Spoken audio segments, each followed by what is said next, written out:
You're listening to the CD Baby DIY Musician Podcast.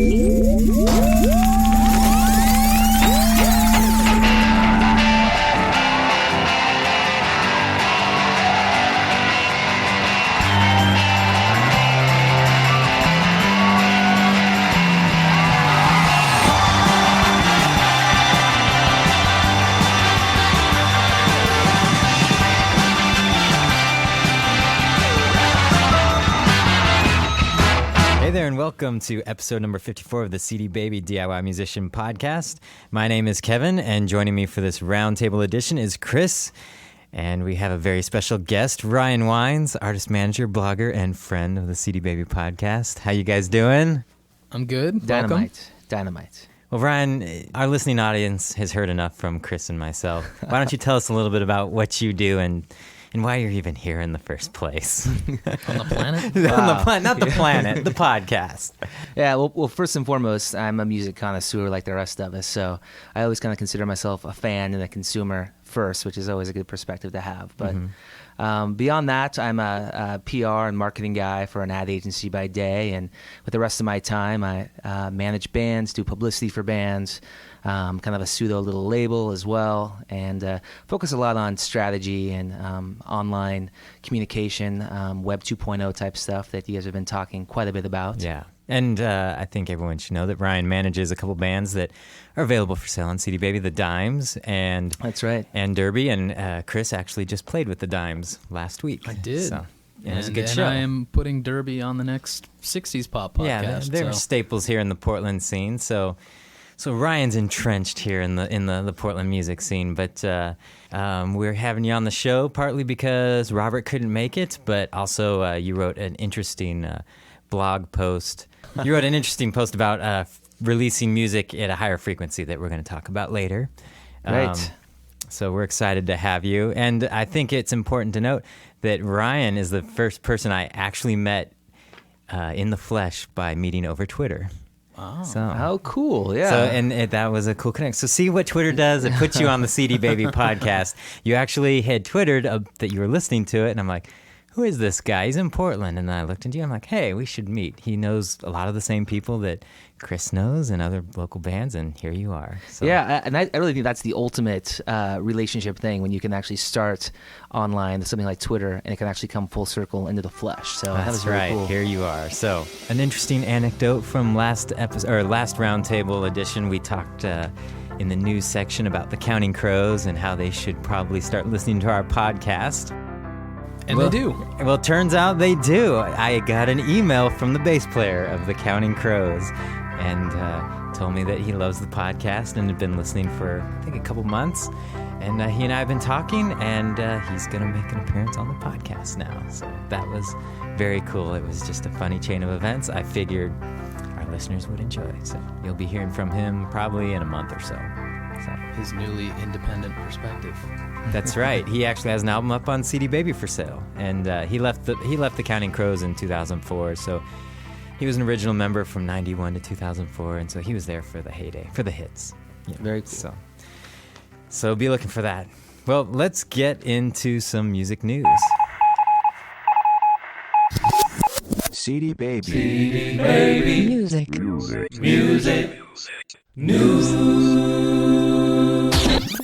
All right, here's some headlines that have caught my attention this week. In our last episode, we talked about mobile marketing, and many artists are interested in developing iPhone apps.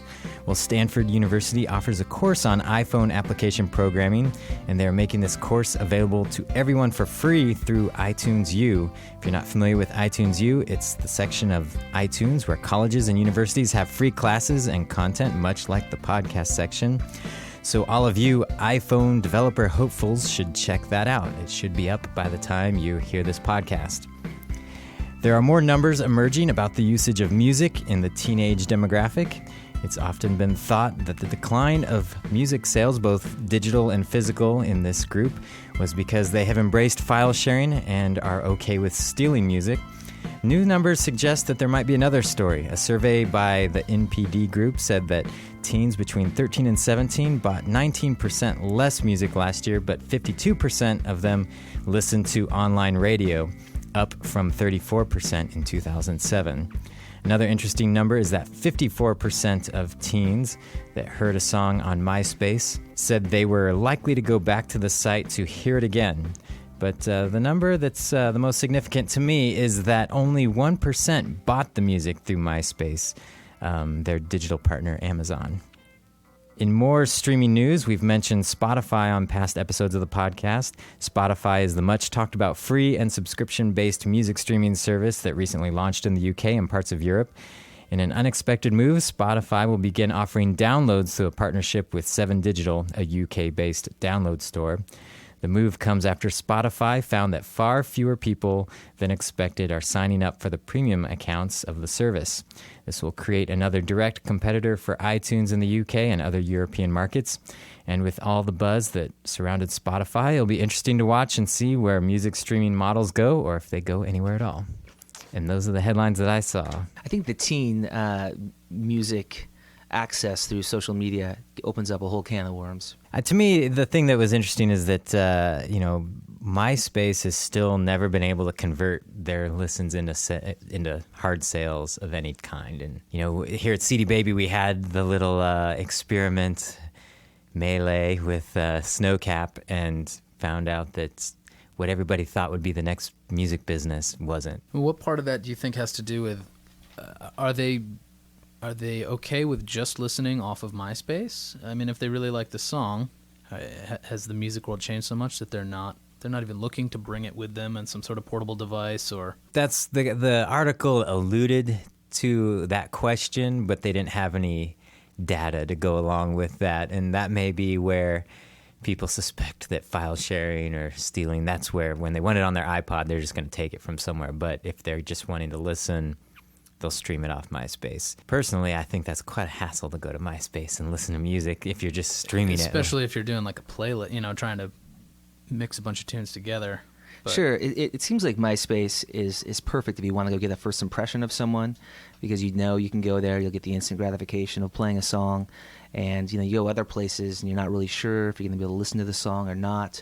Actually, CD Baby's great like that too. You can go there and get a quick clip of a song, but it seems beyond that, where the data it kind of trails off and you can't really follow it that well, is what do they do next? And, I suspect, if they find something they really like, they're probably going to go either A, buy it, but the data shows that they're buying less, or B, go find it somewhere. To me, part of the 1% actually buying it is I don't know, when I go to MySpace, the ads are all like bottom feeder companies. It's like you practically feel like you're at a porn site because there's just half-naked women everywhere, and I'm like, that's American Apparel. That's American. That's an excellent company. That's American Apparel. I thought that was just Chris's site. That's Abercrombie and Fitch. Yeah, them too. So MySpace has never been able to get people to buy stuff through their interface. A lot of those people may be leaving and buying it at iTunes if they're going to buy it at all, Sure. And I think that's where, to me, the biggest challenge is that iTunes still has the perfect way to get it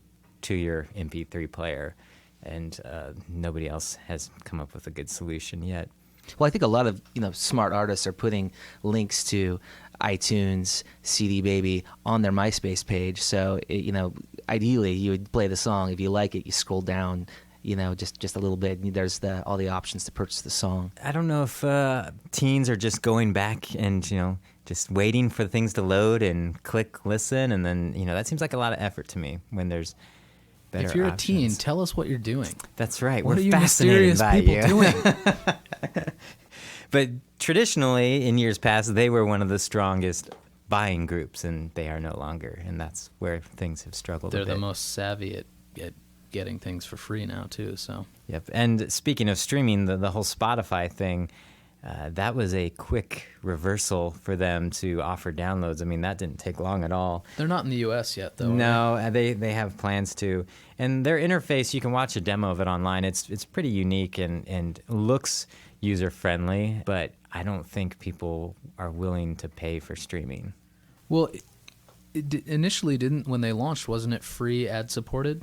There's two versions. There's a free ad-supported version And then there's a subscription version where basically if you subscribe, you can listen to anything anytime you want without any ads.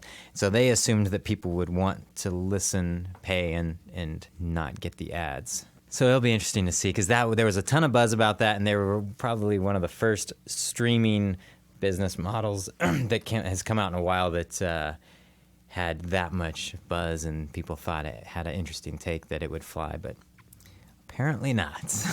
We'll see where that goes.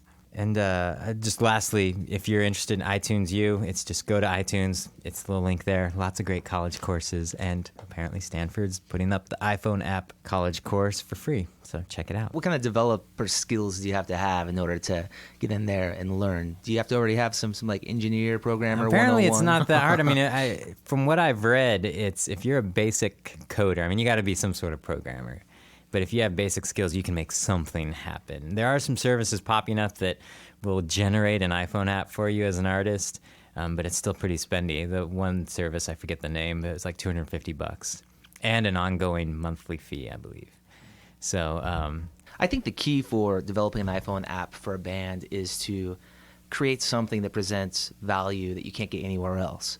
So I've seen some developed, and maybe it was the Death Cab for Cutie app, where you could go on, find out their tour dates, find out the latest news, maybe listen to a song or two. Then maybe a song was unique to the app. But to me, in order to buy something, it didn't really offer anything special. But I heard where like Trent Reznor, he has an app where you can go in and actually remix his songs. And tweak the songs, get unique songs that are only available there, and it's like a whole nother level of being able to interact with him and his music. And so to take an app to that level is really to give it value where I think fans would go there. But it's pretty tricky figuring out how to create an app that's going to give you something like that. Well, and this transitions into last week's episode where we talked about mobile marketing, so let's just jump into that. Speaking of Trent Reznor, I just saw on Twitter right before we started recording this podcast that he twittered that his iPhone app is almost ready. So I don't know if he's got a new one or if what you're referring to was in like a beta phase. But I think it's the same one, yeah. So, it's been getting a lot of buzz lately. Yeah, so it'll be interesting to see what he does. It's still something that's relatively new, and from our last episode with Bill Thompson from Full Sail University, it still is a difficult format to tackle as far as an artist goes. I was really fascinated by all the information that he was sharing with you on last week's podcast. But the hardest part for me, trying to think of new ways to market bands and knowing that, with the advent of the iPhone, there's all kinds of opportunity. The biggest challenge was the cost barrier. I heard him say that, it's about $10,000 to get into an app right now if you want to have something developed. Although he did say in the next few years, in 2 or 3 years, it should come down in similar ways that, all technology comes down in price once you get past the introduction. But, for your typical, DIY independent artist to go out and invest $10,000 on an app. They probably would run into the MySpace problem where once it is cheap enough for everyone to do it, everyone's doing it. So the impact of you even having an app is much lessened. Well, and what he was talking about, the $10,000 was a mobile campaign, not necessarily an app. Oh, okay. Right. So, but yes, those are still spendy, and some of them still take working with a programmer, and so yeah, it's still a little out of reach, but it's definitely something to keep your eye on because, in my opinion, it's going to be one of those things that flies by really fast. It's going to work really well for the people that jump on it first, and then after that, it's just going to be a mess until it morphs into something else, Well, and to both of your points, as he explained on last week's podcast, the first people to get into the ringtone business made a lot of money. Yeah. But now, if you want to get in the ringtone business, I mean, what's the point? Do people still use ringtones or buy ringtones? I don't even know what the market is, but the first one to do this and do it well will probably do really well. We still get a lot of calls to CD Baby from like hip hop artists that really care about ringtones still. So. Yeah, so I guess in some communities people still care about ringtones. But yeah, I mean, to me, things like the iPhone and the BlackBerry and stuff kind of killed the ringtone market because now you can just go and make anything a ringtone in iTunes. So the ringtone aggregators kind of lost out on that. So I don't know, but it's interesting to follow along in the comment section at the podcast website at cdbabypodcast.com. There was a little bit of heated exchange, which, some people exchanging their ideas and thinking that Bill was out of touch. Well, he mentions the monochromatic screens. And I'm not exactly sure. I'd have to listen to it again, the context he said it in. But it is important to remember with stuff like mobile technology and just technology in general that we tend to think about stuff in our own Western culture or U.S., what things are happening. And there's a global world that isn't always on the same page as us. Sometimes, like in some of the parts of the world, cell phones and mobile technology is more advanced, like Bill was talking about. But in other places, it's still very, just an up-and-coming, developing platform. We weren't recording when he was telling me, but I think it was his brother or somebody always sends him photos from around the world of like people on camels, but they got a cell phone, and they're talking on a cell phone, or, they're like in the third world, everything's a disaster, but, they're talking on a cell phone. And so places outside of the U.S., some of them, that's their only means of communication and the only means of staying in touch with the outside world. And those people aren't on the same page as us. So you got to remember that. I have to say, I was a little surprised. He mentioned a statistic where he said about 1/3 of the world population has cell phones. And when you think about the world, that sounds pretty amazing. I mean, I'm sure, countries like the United States weight it pretty heavily in one direction. But that's impressive, and especially when you're thinking about reaching a particular market. I mean, what better way than when everybody's walking around with a handheld computer in their pocket? And it also, for countries that don't have the resources to build a good regular phone infrastructure and internet infrastructure, the phone is cell phone's much easier to set up shop than, but it's just funny. They maybe should take some of that money and get them clean water first in some of those places. Maybe so. Or develop a new app. Water app. Water app. That's genius. There you go. Well, let's get on to the main portion of today's podcast. And Ryan, he has a blog. Why don't you tell us the address to your blog? It's it's not the easiest word to pronounce, but it's petmarmoset.net. So it's petmarmoset.net. And a marmoset's a monkey, right? It is a monkey. And actually, it's /blog at the end, so maybe it's not the most user-friendly website ever, but petmarmoset.net/blog. There you go. So anyway, I'm one of your readers, and the blog, you had a two-parter, The Art of Frequency. And some of the topics you were discussing in there seemed to line up with some of the things that I'd been thinking about lately. And I said, we should have Ryan on the podcast and talk about it. An artist that I've already done the interview, but it'll be next week's. Some of what he discusses lines up perfectly with that topic and some of the other things that have been going on that I've been observing. But why don't you tell us a little bit about what your whole premise for this was? Well, in a nutshell, the art of frequency is about just keeping it simple and putting out music as frequently as you can. Now there's some extremes and some aspects of that you want to be reasonable and practical about. You don't want to put out a new song every day necessarily, or pressure yourself to go nuts. But rather than overthinking a record, and many bands I know, I'm not really sure what. Actually, Chris, you have some records in the hopper, I think, don't you? He's got like 5 years worth of records. Yeah. So Chris is not the artist I'm necessarily talking to, but it seems that too many artists and ones that I actually know in the Northwest music community really overthink records, in my opinion. They take a year, 2 years, sometimes 3 years to work out the perfect record, and some of that goes into cost and time. People have jobs, people have families. It's hard to get recording time, recording money, and everything that goes into that can be time prohibitive. But as technology enables people to be faster and be able to do things with less expense involved, lower the cost, a lot more do-it-yourself opportunities on recording and mixing and putting out records, even electronically. You don't even have to press your albums anymore. There's just so many opportunities to put music out all the time. And I think many would ask, why would you want to do that? What's the point? And I think the point is we have an oversaturated, super competitive marketplace now, where there's more music now in today's day and age, and more people listening to music than there ever has been in the history of mankind. And so if you want to build your fan base, or your tribe, if you will, and get people excited about it, then you need to keep them engaged. And one way of keeping them engaged is putting out music on a regular basis. Now, it doesn't have to be a full album. It doesn't have to necessarily be a song. It could be a demo. It could be a part of a song. But to keep bringing things to your fan base on a regular basis, I think is a great way to keep them engaged, keep them involved, and keep their attention. If you wait a year or 2 or 3, there's so many other wonderful artists and musicians putting out great work right now. There's also people putting out not so good work too. That's kind of the both sides of the oversaturated music industry. But there's plenty of people putting out good music that, as a fan myself and a music connoisseur first, if somebody takes a couple, 2 or 3 years, I'm going to lose interest, at least to the point of following them closely and staying very engaged. I may lose interest and go find someone else who's doing something more dynamic more regularly. And I think that's kind of the point when you're looking at micro niches, as many artists are now, and especially the way of the do-it-yourself independent musician, is to really build your micro niche. You're not trying to be everything to everybody or to be necessarily appeal to the mainstream. So when you find your niche and you find that audience or that tribe that you really want to focus in and build on, I think giving them music on a more frequent basis is a wonderful idea.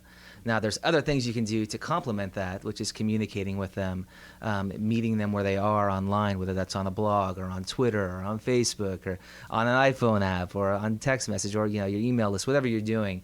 There's definitely a mix involved of how you're going to keep them engaged and communicate with them. But the art of frequency, putting out music often, is a big piece of that. I would obviously agree with you, since recording is my favorite thing to do in the whole world. I thought you were supposed to be the curmudgeon on the show. He is. Wait, he'll come around. Not don't when worry. you come on. Well, here's the devil's advocate thing, though. What about artists like I hear a lot people say, "Oh, Elvis Costello puts out records all the time, so they don't buy them." Like if they're a fan, they might lose interest because he's putting out albums too frequently, and they know, well, I can just ignore these 3 because in 2 years he'll just put out another one. Wow, that's a great point. I think if you have that problem, it's a great problem to have first. Because then I think it's easier to ratchet that down a little bit, or sit on a record or 2, or be more strategic about releasing them if you have awareness to that. Mm-hmm. I'm guessing for Elvis Costello, he's probably not worried about it.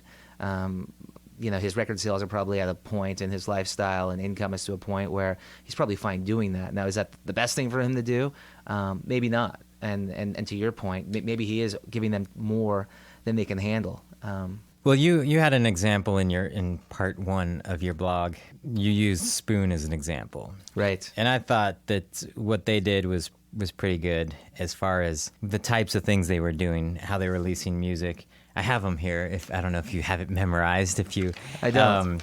But I thought it was interesting, the point you made with them, that most people think they're this brand new band. They've been around for quite a while, and they've been doing things. And maybe when you build to the point of an Elvis Costello, like you mentioned, Chris, you do need to bring it back a notch, because hopefully at that point not to the U2 notch. Though, no, not that's to the like U2 every 4 notch. years. Yeah, next time they release an album, they're all going to be in using walkers and wheelchairs. But you had some things that people should do. So I'll just read some of the things you said.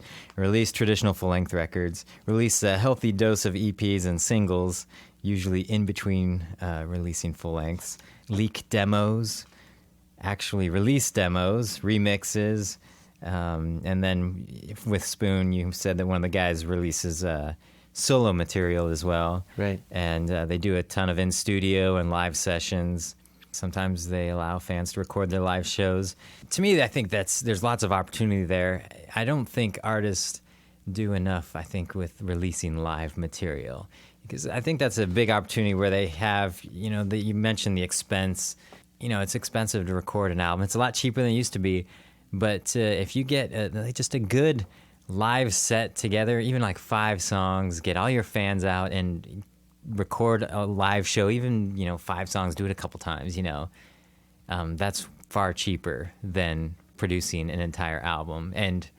And could be even more exciting, personally, Well, I think you can take this art of frequency and be really strategic about it as well. Many artists don't have the same music that they're putting out from record to record, which is usually a good thing. And so if your music is changing, from album to album or from year to year, you can use these opportunities with singles and EPs and demos, posting demos to your blog, or maybe sending them out to your email list to bring your listeners along in the process, so that when your next record comes out, It's not a big wow, they've changed. Oh, it's so different. Unless that's what you're going for. If you're going for that, then great. But I think if you're building your tribe or your fan base, it's so much better to bring them along in the process and let them be part of it. Because then they feel more vested, of course. They're more excited. They can see the transformation. They can actually hear the transformation with what you're putting out and can come along. And I think if in any relationship, even if it's with a friend, or a family member, the more you can be aware of what's going on and see growth and see a process and see things evolve, the more exciting it is, and the easier it is to be involved and be in touch if you want to be. Yeah. How do you think that plays into the artists? Normally artists are very sort of controlling of their art, and if it's a demo, they might think, oh, well, the real version's better. Why are we going to let this out with the out-of-tune vocal in this section and the crappy guitar part here? Like, do you think that's good to let it out with the rough edges? Yeah, I think the challenge there is it's not math, it's not science, it's art. And so ultimately, the artist has to decide and differentiate what works and what doesn't. And I think you can experiment a bit, and if you're really in touch with your fans, you're listening to your fans, you'll be able to know what works. If they're responding to it, you're getting good feedback, they're getting excited, you're building your fan base, then maybe releasing those occasional demos is a good thing. If you get some feedback from a close friend or a fan that's like, wow, what was that?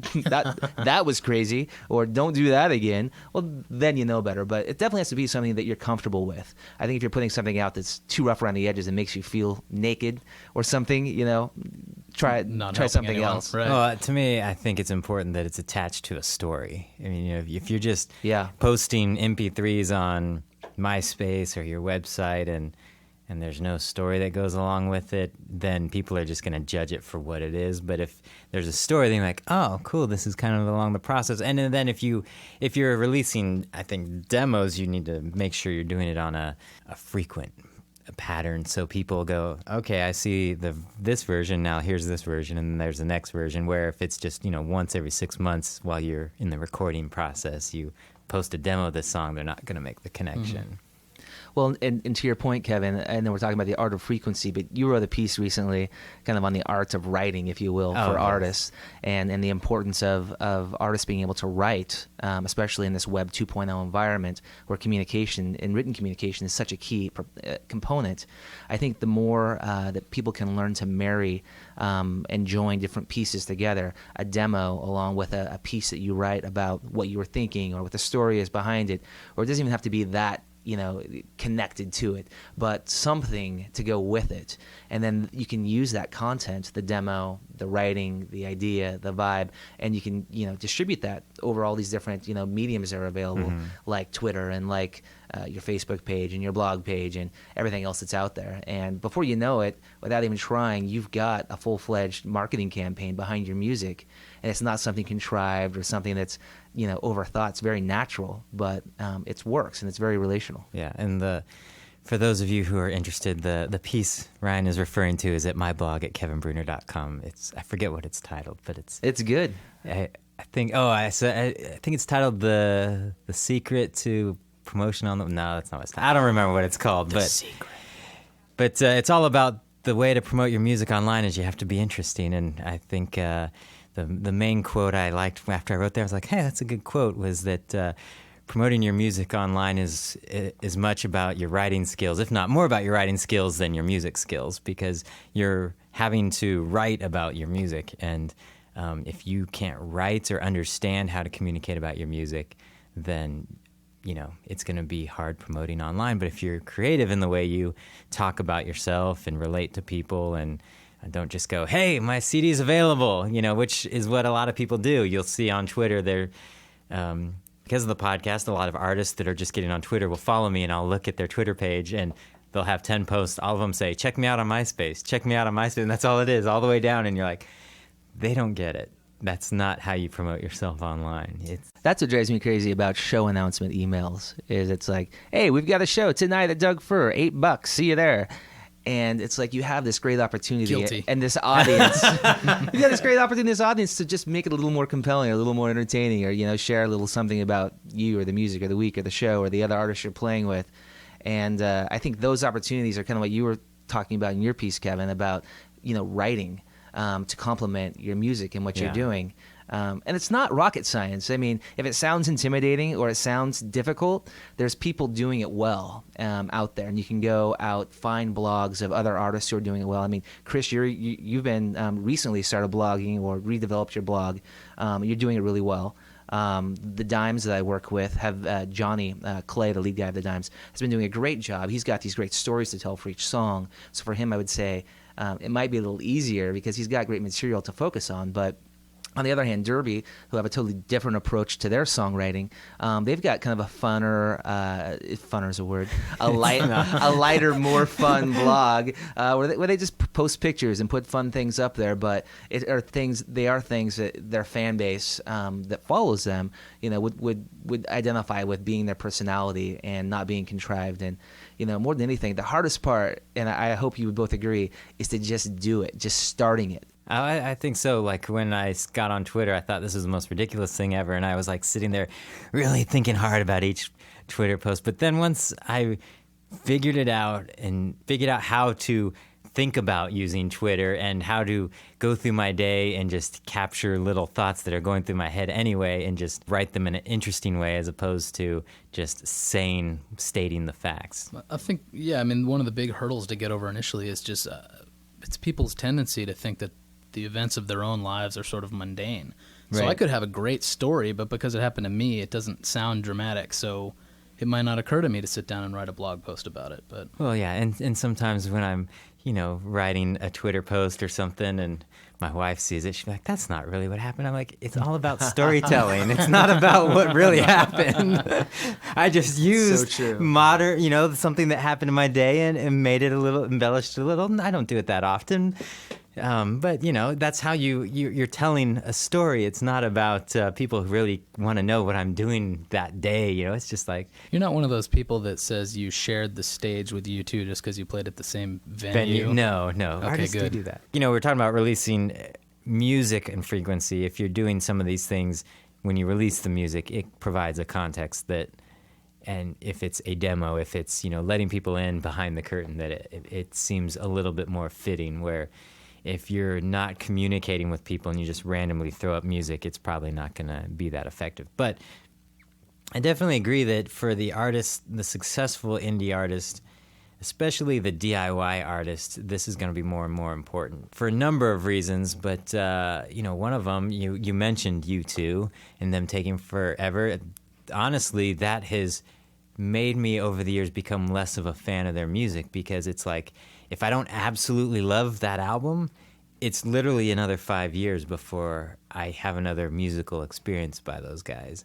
And it's like, it's not going to hold Interest is waned by that point. And there's not that anticipation anymore because there's just too much other music out there. Where if it's somebody that's putting out content that's interesting, involving me in the process, and releasing music enough where they still have quality, but it's frequent enough that it keeps me interested. I read this blog post yesterday, I think, about it was by Dave Allen, who's does the pamplemousse.com blog, and it's basically about how the album as a format for delivering music is dead. So I'd be I don't quite agree with him, but I'd be curious to hear Ryan's thoughts on basically like the DIY indie artists that are sort of at a lower level who might not be able to afford to every 6 months press up an EP. Like what percentage of the music should be a proper release? What should just be sort of online only? Sure. What should be a single at a time? Yeah. By the way, Dave Allen is definitely one of the leading thought leaders in the music community, especially even in the DIY music community. So I'm always fascinated by some of the things he puts out there. And some of the things I wonder if he really believes those, or if he's trying to just stir or if the he's pot. wanting to stir the pot and spark. I would spark say some that that's probably conversation. partly the case. But on the album, I mean, I actually got kind of yelled at the other day because I got into a conversation with an artist, and I was basically explaining that I believe that where the album in recorded music is going is it's going to a place where it could be merely a promotional tool for the live show.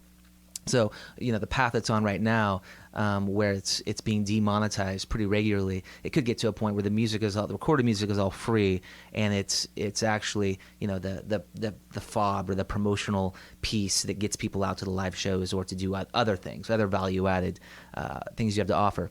I don't necessarily think that's right or that's good, but everything is being turned upside down, to the degree, especially in the music industry, the way it has been in the past. Now it's totally different, and I don't necessarily think that's a bad thing. If you look at the music industry and the way it was kind of the epitome of trickle-down economics. There was a few wealthy, elite people at the top making all the money, and then there was a few artists at the bottom who were giving, the trickle-down finances. And so the fact that the industry has been turned upside down is I think could be a good thing. The hard part is the unknown. We're in maybe the dark ages where we don't know what's going on or what the answer is. But I think we're probably stuck between two ages: this old music age and then this new one that's coming, right? And so with this thought of is the album dead? I don't know if the album's dead, because I think the album will be alive as long as artists decide it's important to them, as long as artists decide they want to put out their work or their music in one big cohesive statement or in a group of songs. And I think artists, at least for the foreseeable future, will continue to do that. But is it effective? I don't know, because all of the trends, online buying trends, show that people are buying songs, they're not buying albums. Which is where the modern recording industry started anyway, which I find interesting. It wasn't typical for artists, back in the 40s and 50s to put out full-length albums. It was a single. Sure, and that was because they would radio. release music on a more frequent basis. It was, they'd release the single to radio, and that'd get airplay, and they would be in the store, and then the next one come out, and that would be in the store. So right, yeah, and radio was driving that then, and it's interesting because that model kind of went away, and now that model's coming back, and kind of for similar reasons. Back then, to your point, it was because of the single on the radio, and now it's because of the single maybe on the internet or for the user on the iPod, really. Mm-hmm. People want a song, they don't want a record. Now, Chris, get ready for this. My challenge to artists would be they only buy a song or two off your album because those are the only one or two songs that they like. So what if you made an album where every song was so good and so compelling that they wanted the whole thing? That's nonsense. Artists can't do that. Are you kidding? So you mean like the whole record should be good? That's right. I can't just stop after two songs? Quality over quantity. Oh. What a concept, huh? Kevin, weigh in. You're an artist. I think, I buy... You better not be accusing me of that. I'm not. I typically buy just songs now in general. Actually, wait, I might take that back. I think I buy albums, but I buy very few, and I do buy some singles, and it's basically just because... I don't know. I'm not attached to the album format. And most artists, especially bigger name artists, by the time you get to the fourth or fifth track, it's just filler material, and they know it too. And it's been engineered that way. Where independent artists, I don't necessarily feel that way. One of my favorite albums from last year that I've come across here at CD Baby was by an artist named Aidan Hawken, and that album was just great top to bottom. And it's been a long time since I've heard great songs, but the whole time it just had so much variety but still fit together. And track 10 was just as good as track 1, and it really was a great album. And I thought, yeah, it can be done. It's just, I don't know if it's that people want to not like an album, or it's just the industry is specifically engineered it away from the album until downloads came about and people didn't have to buy those other songs anymore. So putting on my artist cap, I'll play devil's advocate to myself here. I think some artists would say, well, the whole album isn't supposed to be chocked full of singles, right? Like an album, oftentimes is supposed to be, a group of songs arranged in a way that makes a certain statement. And, maybe a couple of those songs are supposed to be maybe a more upbeat, more accessible song, where other ones are supposed to be kind of complementary songs that kind of add to this big, more grandiose statement. And so if that's the case, I'd like to see, how consumers respond to that, because the way they're responding, with their wallet is they're only buying the 2 or 3 songs. And so I don't even know what that means, but... Well, I think that's probably always been the case. Like, for instance, when in 1973, when Dark Side of the Moon came out, there was probably a huge percentage of the buying population that bought that record and only listened to Money or, Time Right. or whatever those sort of radio hits were, and would skip all the other stuff. And then, there are the hardcore Pink Floyd fans that will listen to the whole thing. Now they actually have the option to just buy those songs. So they're basically doing the same thing with their ears. It's just a little different financially. Yeah, and that's why some people took a while to get it in on iTunes and some of the big catalogs, because they didn't want, and that's probably why the Beatles aren't on iTunes and digital download services, because they know that, the vast majority of the public likes maybe one or two songs off an album, but they're That's because perfectly they're dumb. They're perfect, Every Beatles song is they're perfectly good. fine just making people buy CDs and pay for every song. So And then there's those Pink Floyd fans that finally figured out that if you smoked a bowl and watched The Wizard of Oz with it, then it had a whole new Yeah, so then you have to buy value. 2 pieces of Right. art. there you go. But I mean, giving that example, it's good if artists want to release an album, release it that way, and they're hardcore fans that want to hear what the whole statement is. They still got it, and as long as they expect that everyone else won't be going along with that. So Chris, I have to ask you, you've already this past December recorded your next album that will be released next year. Why not release it throughout the year in bits and pieces? Because I've got all these transitions and crossfades all worked out, and Do you have demos? no. You have any recorded demos of the song when you first thought of them? And Demos in my head. See, he's one of those sick weirdos that he doesn't even record like him strumming the guitar I do and that, singing. but the problem is that I do it so quickly and with little to no concern for actually how it sounds, besides me being able to get a reference for the melody and the chords, that I would never let anyone hear them like I'm singing really out of tune. And maybe people would like that. It could be. Or even better yet, maybe you go back and you record a couple solo acoustic versions of it, and yeah, that I would consider And doing. re- and like release a really that. stripped down version. yeah. You always have the fan, and I think these are the fans you want the most. That 1% of your fan base that is like the Uber fan, and they want one of everything. Mm-hmm. Like if you released a different album every week, they would buy it. Those fans are there, and I think it's important to keep those fans in mind, and and you can kind of gauge things by how well people respond to you. But if you put out a demo every once in a while, you can track how many people are downloading it, what people are saying, how people are responding, and ultimately, I think you can make the most of it. And by the time the full length album comes out and they've already heard the solo acoustic demo, they're gonna be really excited about it. Mm-hmm. There you go. We've just planned it out for you. Okay. Yeah. So let's see some action. All right, let's plan some more stuff. All right. we'll make this part 2. It's Chris's therapy session. That's right. And marketing planning.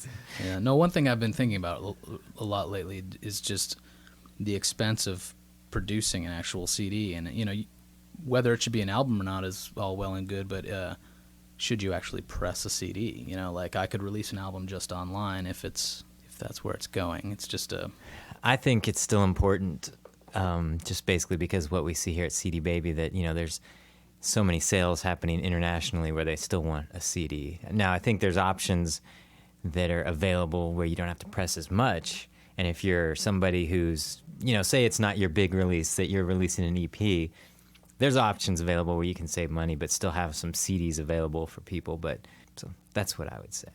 You can do whatever you want.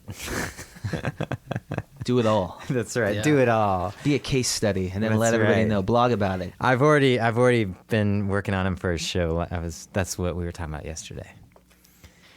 All right, this is the portion of the show where you would normally be hearing phone calls, but I was a little disappointed because this week there were a lot of phone calls, but all they were is people stating their name and saying, buy my CD.